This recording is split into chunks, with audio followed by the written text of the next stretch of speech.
c'est important de suivre parce que ça te déroule du pain. Il y a toute une programmation importante et cette programmation-là, on va permettre on va se repartir. Donc, on va se repartir la couverture et l'événement. Parce que ça c'est quoi du pain au verset. Donc, c'est une semaine, il y aura des activités à ces moments de couverture. Par exemple, de journée qui a une exposition de chocolat. Donc, avec moi, c'est l'orientation que je leur aurais donnée. Donc, la problématique était celle-là, avoir un thème de référence, surtout sur le plan des moteurs de recherche, de pouvoir, quand on tape architecture, qu'on puisse avoir dans cette montée d'articles là qui vient, parce que la petite particularité, c'est que les articles sont des articles exclusifs, jamais publiés quelque part. Des émissions spécialisées sur l'architecture, c'est aussi ça. C'est la raison pour laquelle nous vous invitons massivement à venir à la Coupe du Monde, à assister à la Coupe du Monde de la presse culturelle. Pour cette 6e édition, Madame la Présidente, quels sont les enjeux? Les enjeux sont très grands. Le premier, véritablement, c'est de bien repositionner l'information culturelle. Vous avez mentionné quelques détails sur la création d'entreprises de presse culturelle. Pour nous, c'est vraiment l'enjeu premier. C'est très facile de nous plaindre. Oui, on ne veut pas de l'espace dans nos médias, les médias généralistes. C'est aussi ça, la magie de la Coupe du Monde de la presse. D'ailleurs, le partenaire Orange va nous en dire plus tout à l'heure. Mais avant, parmi les articulations majeures de la Coupe du Monde de la presse culturelle, nous avons bien évidemment le Grand Forum, mais aussi le concours de rédaction d'articles qui portait sur le thème général architecture. Qu'en est-il de cette articulation, les finalistes, qu'est-ce qu'on devrait savoir? Inédit. Aujourd'hui, on a constaté que beaucoup de journalistes n'ont pas la facilité avec ChatGPT et toutes les autres applications d'intelligence artificielle. C'est facilement repérable. Il y a des mots qui reviennent là. Il y a toujours des mots qui reviennent. Il y a même d'autres applications qui peuvent détecter que ça a été totalement généré par intelligence artificielle. Donc, on a été très rigoureux cette année. Donc, au lieu d'avoir les 50 finalistes qu'on a souvent au départ, aujourd'hui, ils sont 35. Parce qu'on a eu 5 là, vraiment, c'était... Implémenter des actions qui sont en totale adéquation avec notre vision. Elle le disait tout à l'heure, la culture est un élément vital pour la préservation de l'identité d'un peuple, la transmission des valeurs et aussi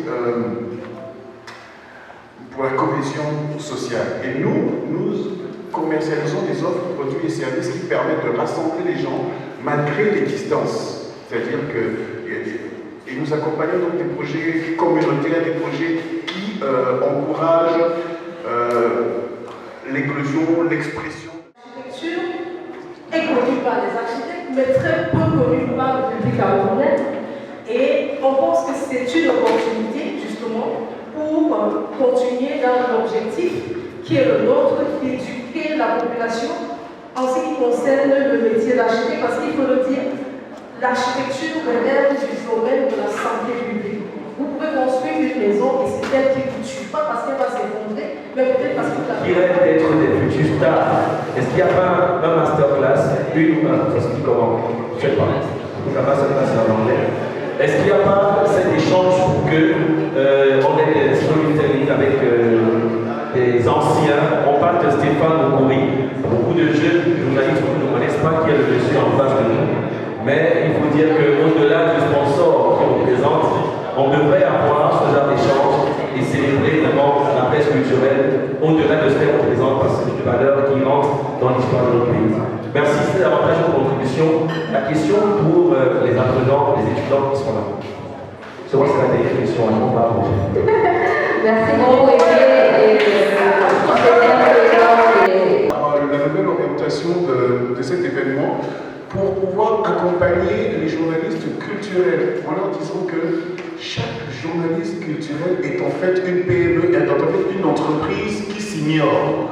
Ça veut dire que nous avons chez Orange Digital Center des solutions pour les accompagner dans leur autonomisation, pouvoir monétiser un peu mieux leur talent, c'est-à-dire qu'au-delà d'attendre le salaire à la fin du mois parce que je suis engagé à une rédaction, tout le monde n'a pas la chance d'être dans un grand quotidien, dans une grande rédaction.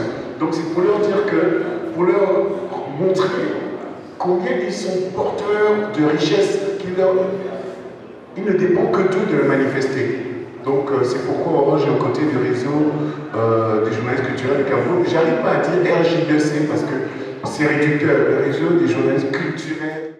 Organisé par des Camerounais dans un stade, 25 000 places, que nous avons eu l'audace et le défi de relever aujourd'hui, et que naturellement nous espérons avoir votre soutien, votre accompagnement, comme toujours, pour faire briller le Cameroun devant de la scène, comme toujours. Alors, je ne vais pas m'éterniser sur la parole, je vais dire déjà merci à tout ce réseau qui nous a toujours accompagnés depuis des années. Je vais dire merci à ce beau travail que vous faites déjà pour la culture, ce beau travail que vous faites pour le pays.